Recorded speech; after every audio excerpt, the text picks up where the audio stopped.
जय श्री कृष्णा, राधे गोविंद। आज है नवरात्रि का आखिरी दिन, नवम नवरात्रि।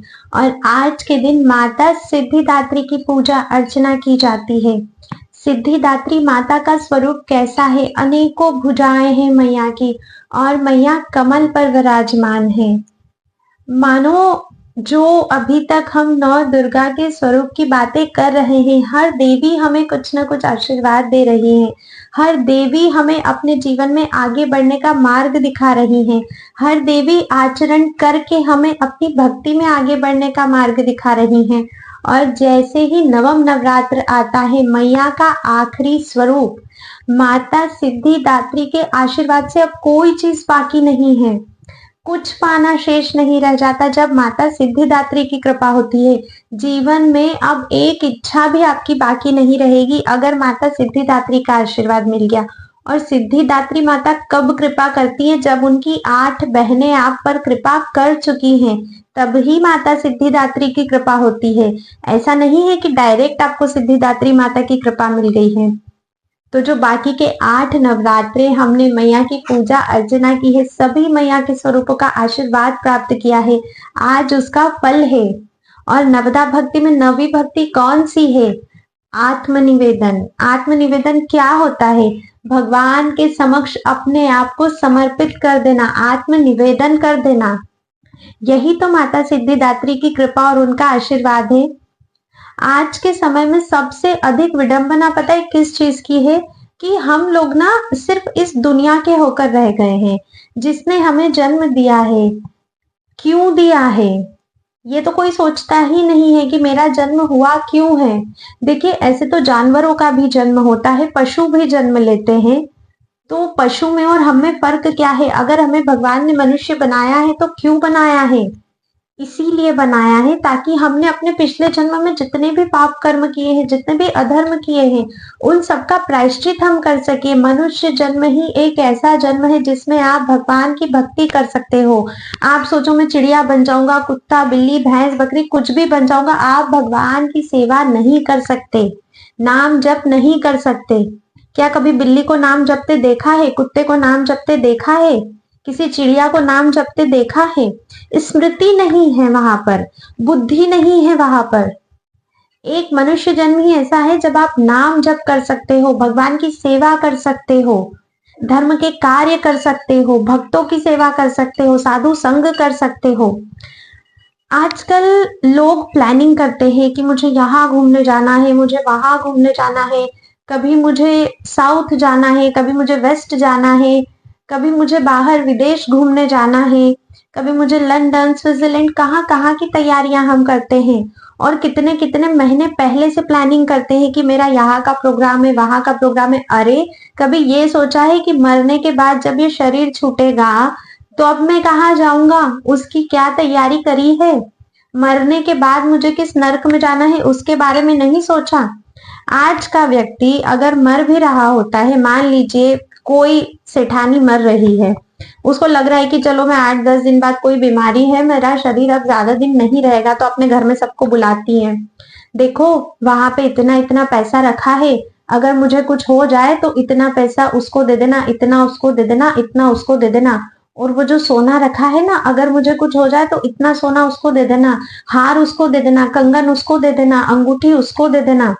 और वो जो अलमारी में मेरी इतनी सारी साड़ियां हैं, मेरे इतने सारे नए कपड़े हैं, वो इसको दे देना, उसको। अरे, मेरी अलमारी में कितने कपड़े हैं, मेरे मरने के बाद मेरे सामान का क्या होगा, उसकी पूरी चिंता है।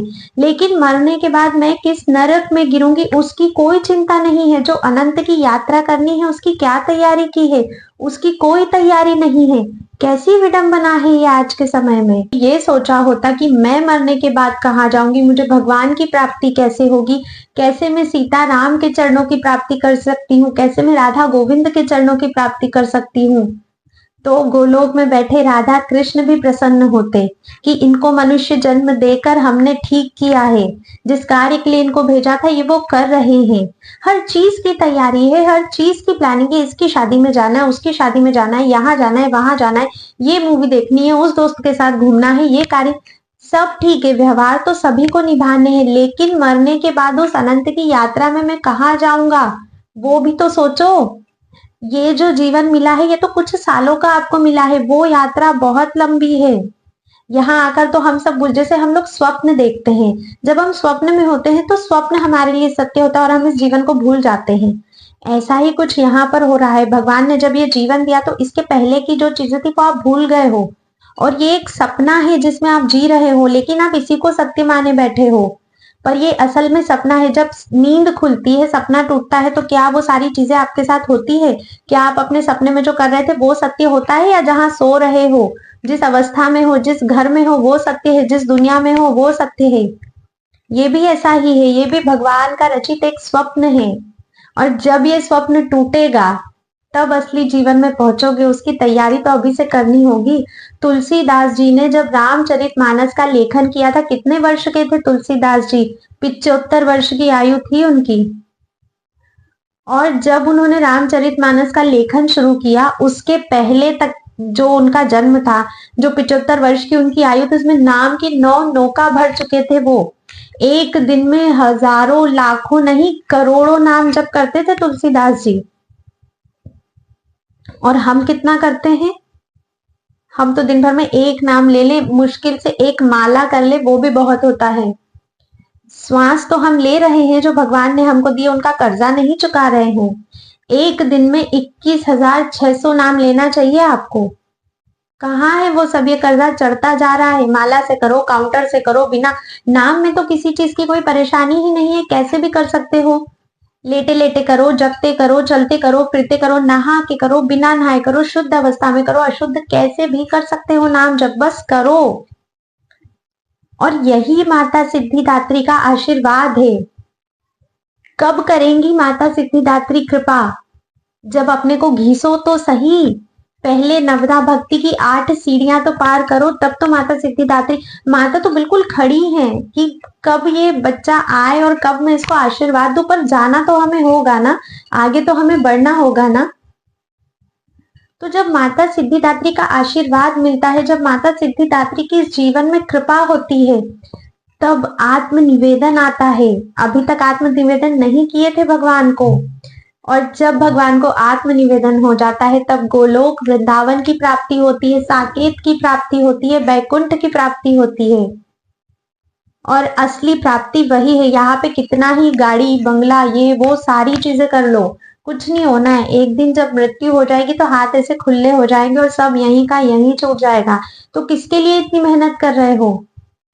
धन को भगवान की सेवा में लगाओ। अगर भगवान ने इतना सक्षम बनाया है तो उनकी सेवा के कार्य करो, गरीबों की सेवा करो, भक्तों का संग करो, साधुओं का संग करो, अपने जीवन में शुद्धता का आचरण करो, तभी माता सिद्धिदात्री की कृपा होगी। और यही है लास्ट नवम नवरात्र का फल।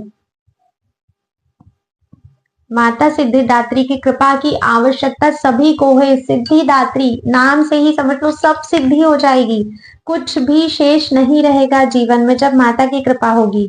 पर उसके लिए खुद को भी कुछ करना होगा। तो आप सभी को नवम नवरात्र की अनेकों अनेकों बधाइयां। माता सिद्धिदात्री को प्रसन्न कीजिए, नामों का जप कीजिए, माता को उनका प्रिय भोग अर्पित कीजिए और अपने इस नवरात्र को सफल बनाइए। आई होप आपको ये छोटा सा मैसेज समझ में आया होगा। और अगर आप इस चैनल पर नए हो तो इसे सब्सक्राइब करके बेल आइकन भी प्रेस कीजिए, क्योंकि ऐसी कई सारी वीडियोस के नोटिफिकेशंस मिलना बहुत जरूरी है आपको। अगर वीडियो पसंद आई है तो इसे शेयर कीजिएगा अपने जानने वालों में, ताकि उन सभी को भी नवरात्र का असली मतलब समझ में आए। आज की वीडियो में बस इतना ही था। जाने से पहले वीडियो को लाइक अवश्य ही करिएगा। मैं आप सभी से मिलती हूँ नेक्स्ट वीडियो में, तब तक के लिए राधे राधे।